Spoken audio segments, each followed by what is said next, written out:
primeira pergunta é direcionada ao Dr. Ney e é a seguinte: como é a recepção quando se chega do outro lado?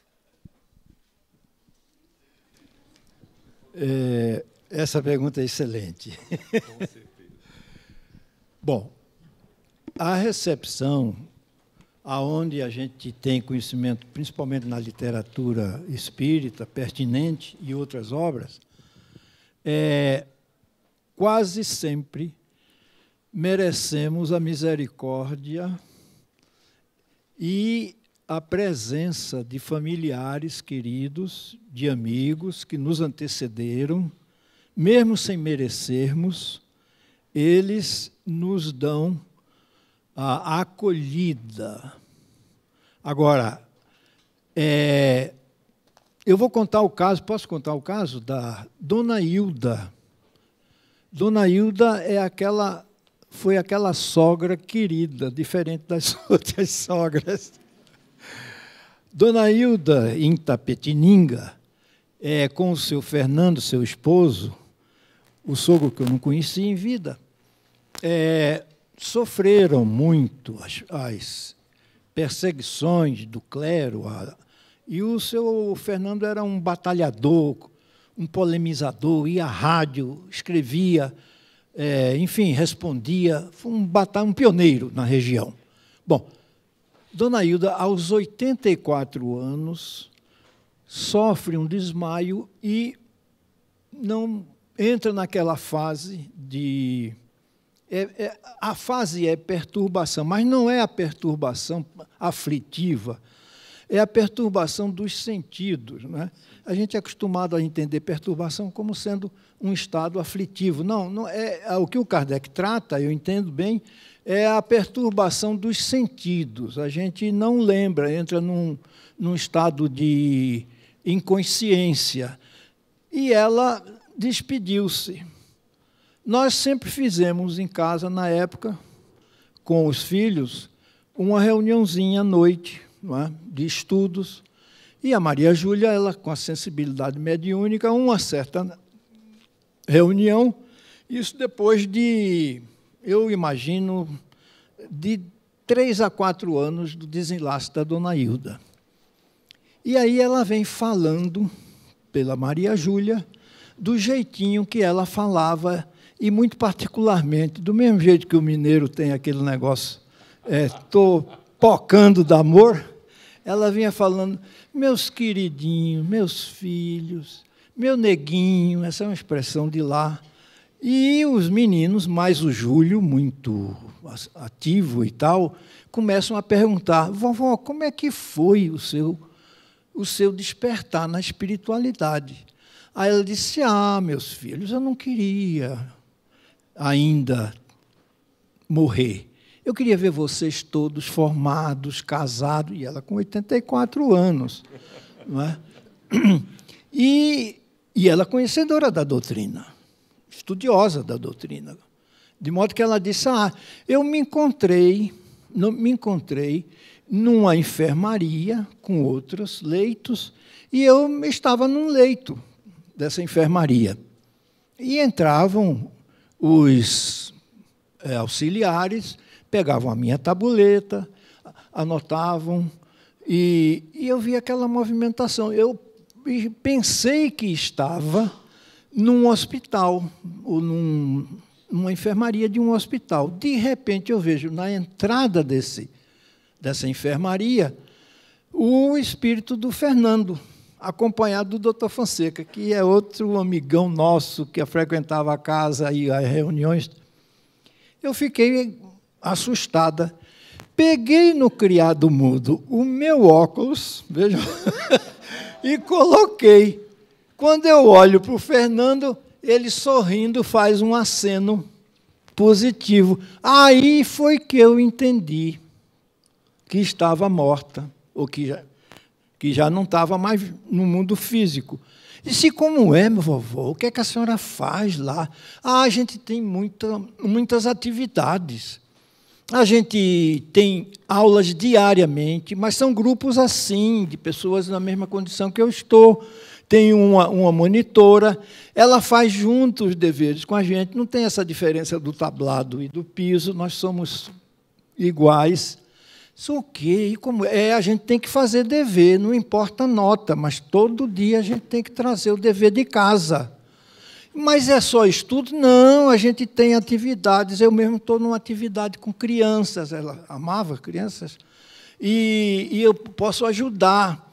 Mas, vovó, e que mais? E os meninos puxando, e ela disse, vocês não imaginam, a gente também é conduzido a assistir apresentações de orquestras, tanto no plano físico, como aqui no plano espiritual. Aí ela se deliciava, né? Ela tocava violão com uns 84 anos dela. Vocês não imaginam como é bonito, porque o som, a música, ela se materializa em pétalas luminosas, é deslumbrante e tal. Daí, essa conversa chegou e ela disse, bom, agora vocês me desculpem, eu tenho que ir. Então, vejam só, é um exemplo de uma pessoa serena, Dona Hilda, de um coração majestoso, e que nos dá uma ideia como é. Mas ela, aparentemente, ela foi conduzida para um centro de recuperação. Parece que isso é uma constante, não é? A gente sai de um estado assim de inconsciência e é conduzido pelas equipes de socorro, de atendimento, isso parece ser mais frequente. Agora, a gente, pela conduta, pela forma de ser, pelo apego, pelo valor que a gente dá mais a essas realizações do coração, não é? Isso é que é a moeda que a gente, o passaporte, o visto do passaporte é por aí. Então, quem realmente está achando...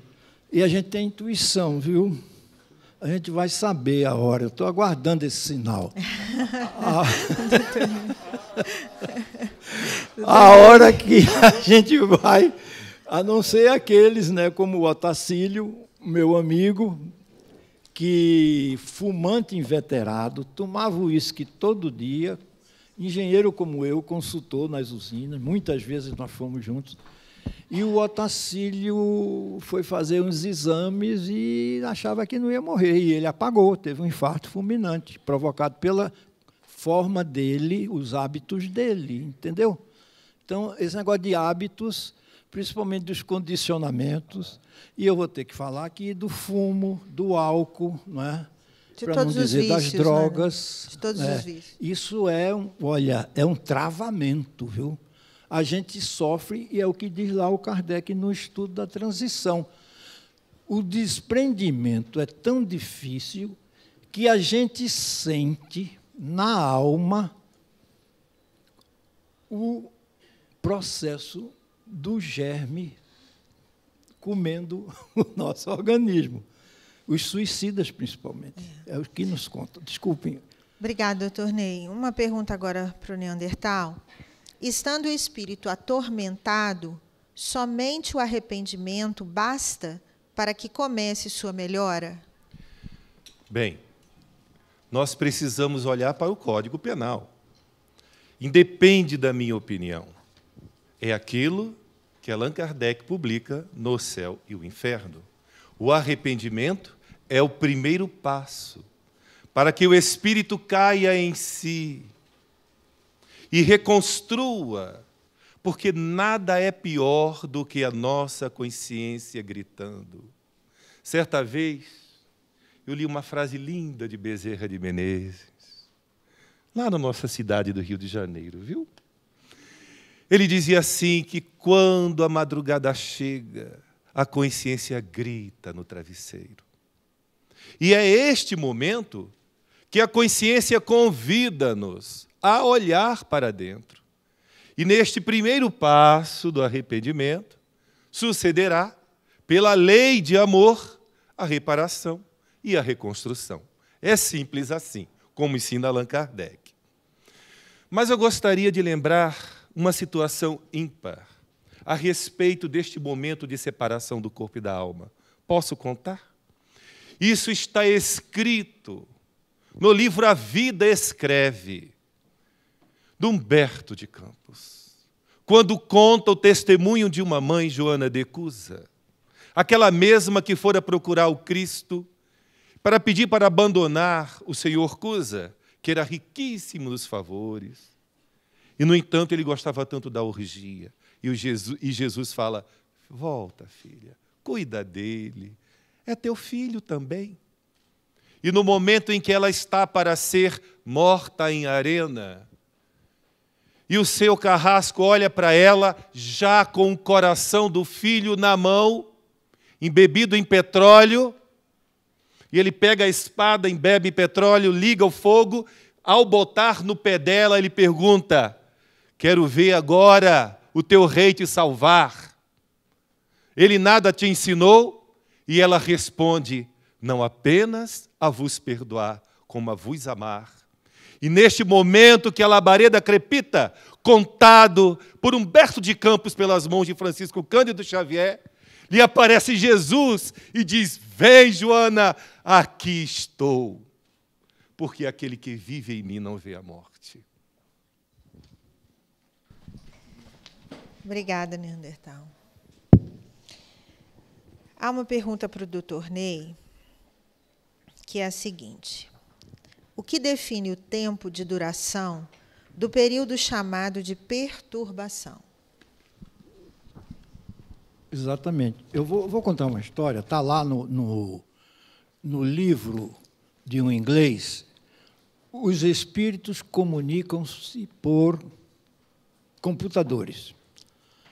O espírito de Thomas Harden, ele estava condicionado a uma situação histórica num mosteiro na Inglaterra, condição vivida há 400 anos atrás. Ele estava condicionado. Então, trouxeram esse espírito para ele se comunicar pelo computador do autor, que eu não me lembro agora o nome, e ele dizendo... Ken Webster. Obrigado pela memória. Pois é. Então, aí ele começou a dizer, o que caixa preta é essa? Ele não tinha noção do que era um computador. E ele começou a dizer o que é que ele fazia. Então, vejam só, esse espírito retrata uma condição em que o tempo de fixação nesse período é muito longo. Eu não sei, cada caso é um caso, depende muito dessa condição própria de cada um, do entendimento que tem, do valor que dá às coisas. É por isso que o Evangelho é, sim, a conduta de excelência para todos nós. Para quê? É uma forma de estarmos em sintonia com o que se vive no plano espiritual. Então, o desenlace, o desprendimento, aquele termo maravilhoso que explica tudo, a aderência do perispírito com o corpo celular, ela é fácil. Então, a gente vai e um soprinho, nós estamos do outro lado sem sofrer absolutamente nada. Obrigada, doutor Ney. Uma pergunta agora, Neandertal, a respeito do suicídio, não é? Pois não. Um homem suicida-se com um tiro no crânio e desencarna. Esse mesmo homem, em mesmas condições, é vítima de uma bala perdida e desencarna com um tiro de iguais proporções da primeira hipótese. Pergunto, a lesão perispiritual é a mesma em ambos os casos? Gostaria de saber. E no dia que eu souber, eu respondo e digo para vocês, está feito? Mas vamos estudar o caso de Dr. Hernani Guimarães, no livro A Reencarnação, onde ele busca a prova nas marcas físicas no corpo novo. Porque, como disse o nosso professor, a aderência ao corpo físico não destrói as lembranças da culpa. Ela continua na consciência. E Jorge Andréa, escrevendo o seu encíclico livro, onde explica e traduz a desencarnação, que André Luiz nos relata. Ele diz que o perispírito se desestrutura no momento do último liame, Jorge Andréa. E isto é o que permite à psique criar uma nova oportunidade de vida. Lamentavelmente, o suicida, ele ainda carrega consigo. O que eu gostaria de lembrar é que um espírito de mulher, no dia que o nosso Congresso brasileiro, tenho certeza, há de rever isso, aprova a ideia de matar-se o anencéfalo, Joana de Ângeles, através das mãos de Divaldo Franco, escreve uma carta e diz que existe um espírito ali. E o anencéfalo, muitas vezes, são os suicidas reencarnados, que se alvejaram com balas, que se jogaram de prédios e recebem de Deus a oportunidade de um braço de mãe e de um olhar de pai. E que a espiritualidade lamentava aquele episódio, mas respeitava o livre-arbítrio dos homens. Entretanto, o código divino vai estatuir na consciência de cada um as suas responsabilidades progressivas. Fecha aspas. Obrigada, Neandertal. Temos uma pergunta que faz uma comparação, doutor Ney, entre a recepção de pessoas no mundo dos espíritos. A primeira delas se refere aos espíritas. Aos espíritas, ao chegarem aos planos espirituais. O que dizer a nós espíritas que nos julgamos, ela põe em destaque, não generalizadamente, donos da superioridade vaidosa, muitas vezes repletos de conhecimento, mas que, ao desencarnarmos, nos deparamos com a ruptura de nossas cascas sem luz, como de irmão Jacó no livro Voltei, vendo ao derredor pessoas que conosco convivem de forma simples, sem conhecimento, donas de casa, dotadas de uma fé católica, por exemplo, resplandecem do lado de lá em luminosidade. É evidente, a forma, a aceitação da sua crença religiosa não nos faz melhores. O Kardec abriu o negócio dizendo aqui, no estudo, admitir a existência da vida após a morte não exclui essa nossa condição e a preocupação da passagem para ela. Eu achei que essa resposta eu vou pedir ao Irie para dar, porque ele está muito equipado para falar sobre isso. No horário do Irie amanhã, né, Irie? Então, mas o fato é esse. Eu só quero dar uma noticiazinha. A gente tem alguns livros que o doutor Inácio Ferreira, espírito, que nós conhecemos pessoalmente, hein? Muito bem lembrado. Psiquiatra, doutor Inácio Ferreira comenta sobre o Hospital da Esperança. Esse hospital, não sei qual é a região, tem muitos médicos bons lá, e uma equipe enorme de voluntários. Ele é dedicado aos espíritas que chegam lá em estado de perturbação, exatamente dentro dessa equivocada postura de que fora do espiritismo a salvação está garantida, ou dentro do espiritismo a salvação está garantida. E ele avança dizendo assim, olha, minha gente, nós vamos ter que construir vários pavilhões, porque está chegando muita gente perturbada aí do meio espírita. Mas a verdade é que, uma vez eles sendo tratados, eles vão voltar, e agora nós vamos ter espíritas autênticos. Está certo? Ótima resposta, doutor. Ótima resposta. Insigne mestre.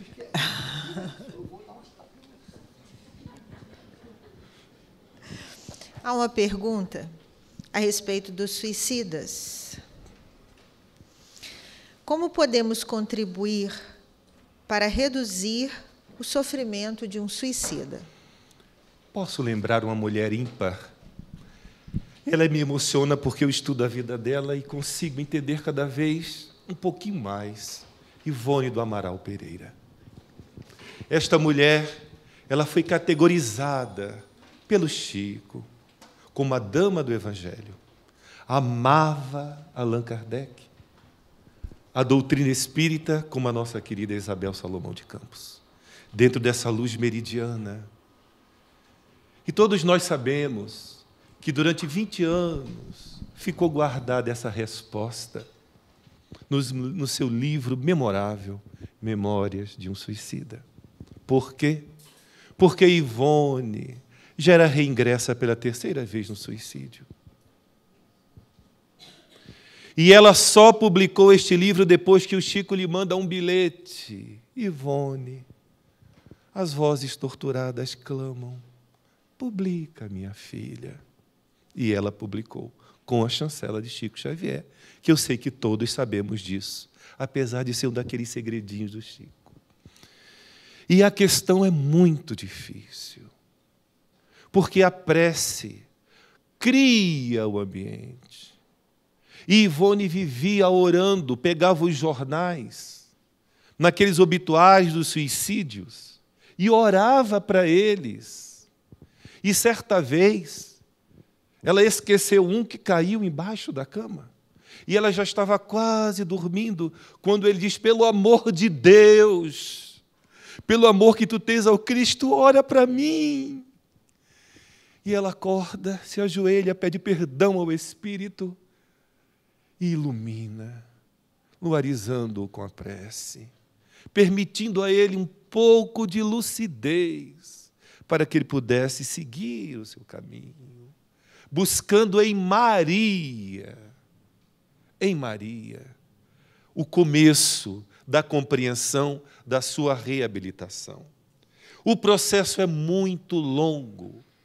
E quem há de estudar esse livro, Memórias de um Suicida, vai ver como é que o plano espiritual se prepara para reconstruir a vontade do futuro reencarnante. Conta-nos, Camilo Castelo Branco, um caso que eu fiquei assombrado por muito tempo na minha ingênua mocidade, que era um espírito de um poeta amigo que houvera se enforcado com as próprias mãos.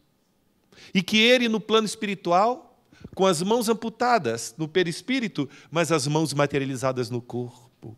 E Canaleiras, grande amigo de Ivone, cuidava de reestruturar a mente para que ele se perdoasse, para que, quando reencarnasse, não tivesse as mãos, mas não se enforcasse. Então, o desafio é grande. E nós, espíritas, podemos ajudar muito. Primeiro, quebrando o preconceito. Segundo, o medo. Porque Ivone vivia dizendo, não temam os suicidas, orem por eles, peçam a Maria por eles, porque só o amor de uma mãe para começar a refrigerar o coração deles, para que eles deem o primeiro passo do arrependimento, o segundo da reconstrução e o terceiro da reparação. Obrigada, Neandertal. São muitas as perguntas, mas o nosso tempo já é exíguo, precisamos fazer um intervalo para que estejamos de volta às 15 horas. Todo este trabalho que fazemos na Semana de Kardec, ele tem, dentre seus objetivos, um estímulo aos nossos irmãos para que continuem estudando. Todos os livros que foram aqui citados pelos palestrantes, toda a doutrina, toda a codificação está à nossa disposição todo o tempo, para que possamos realizar individualmente um estudo delicado, cuidadoso, com tempo, é verdade, para que tantas questões sejam resolvidas e para que possamos refletir sobre a nossa própria existência. Tudo que foi dito aqui, ao longo dessa manhã, deve servir para todos nós como uma força propulsora de melhoria e de restauração. E a pergunta que foi feita ao Dr. Ney a respeito do desencarne dos espíritas é, sem dúvida alguma, algo para a nossa reflexão pessoal, né? Porque já dissemos que não tememos a morte, já compreendemos hoje de manhã que o céu e o inferno é construção individual, é a nossa construção pessoal, e já compreendemos que todo o processo acontece nas nossas mentes, no nosso coração, na nossa vida, naquilo que somos. É por isso que nós estamos aqui. Então, nós convidamos os nossos irmãos a continuar conosco durante todo o dia de hoje. Nós vamos fazer um intervalo para o almoço, agradecendo a participação dos nossos irmãos. Vamos voltar às 15 horas. O doutor Ney está reivindicando algo importantíssimo, colocações finais. Então, nós vamos dar 3 minutos. Muito bem, doutor Ney. Parabéns para você. Eu também sou obediente, 3 minutos para o doutor Ney, 3 minutos para o Neandertal. Vamos finalizar e voltaremos às 15 horas. Doutor Ney, seus 3 minutos de direito e de dever. Então, minha gente, o que me veio, por isso eu pedi os 3 minutos, se você não desse eu ia pedir mesmo, é que nós estamos falando de suicidas que ceifaram com as próprias mãos ou com a forca a vida. Mas vamos entender um pouco mais que todo comprometimento que, voluntária ou inconscientemente, nós estamos minando o nosso sistema imunológico, é um processo de suicídio. Então, nós precisamos estar alertas a isso. Não é? Será que eu estou nos meus condicionamentos, nas minhas dependências, até emocionais, não é mesmo? Eu não estou comprometendo esse arsenal que nos garante a saúde e o combate invisível do sistema imunológico nos processos de câncer, nos processos que a nossa irmã, que vai falar à tarde, a Kátia é oncologista aqui, nós temos uma perita dentro desse assunto. Então, vamos observar um pouco isso também, não é? Os abusos de toda ordem, até temperamentais.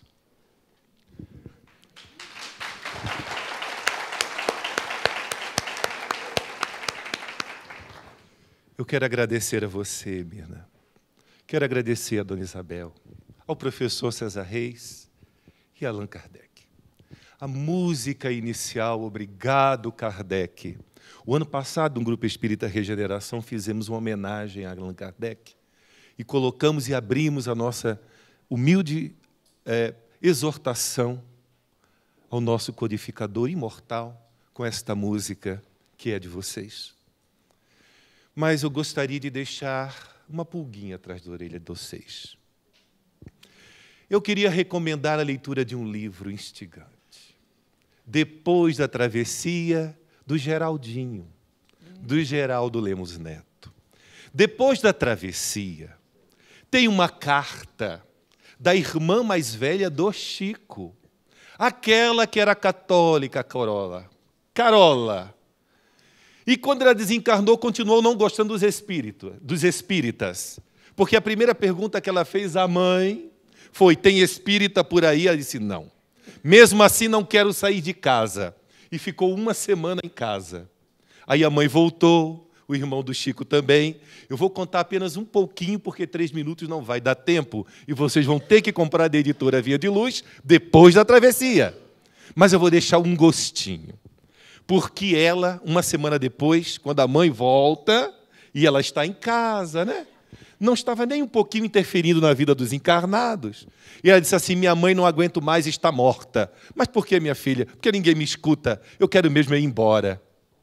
Então ela é convidada a adentrar-se num aparelho que lembra muito a aerobus de nosso lar. E naquela velocidade maravilhosamente impressionante, ela chega numa colônia, adivinha? De católicos no plano espiritual. E quando ela vê 3 beatas, amigas, lá de Pedro Leopoldo, de Uberaba, E de um outro lugarzinho, uma tozinha, uma coisinha assim, e ela disse, já estou gostando, é fulana, beltrana e cicrana. Já ficou alegrinha. E disse, gostei, mas vem cá, minha mãe, aqui nessa colônia também tem padre, também tem confessionário, também tem isso, também tem aquilo. Aí a mãe olha para ela e falou, tem tudo isso. Eu só quero lhe dizer uma coisa, minha filha, seja feliz. Muito obrigado. Beleza.